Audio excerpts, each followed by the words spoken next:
রাখার পরে ওটাকে কিন্তু আমাদের ক্লিন করতে হবে। ক্লিন করারও প্রসেস আছে, সেটা আমি ক্লাসে যখন ডেমো দেবো আজকেই তখন তোমাদের দেখাবো, ঠিক আছে? এবার ক্লিন করার পরে আমরা করবো কি, স্ক্রাবিং দেখুন, স্ক্রাবিং SCRUBBING স্ক্রাবিং করবো না, স্ক্রাবিং করবো। স্ক্রাবিং আমি বলে দিচ্ছি for oily skin, for dry skin.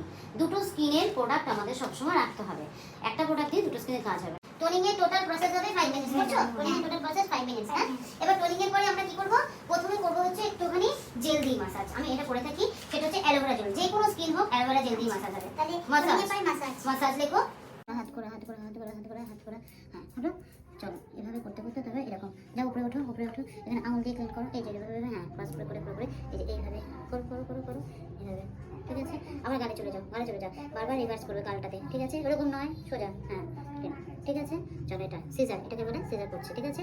এবার এইখানে ঠোঁটের উপরে, হ্যাঁ নিচে, উপরে নিচে, হ্যাঁ এক হাত দিয়ে করো, এইখানে কোণে, ঠোঁটের কোণে ক্লকওয়াইজ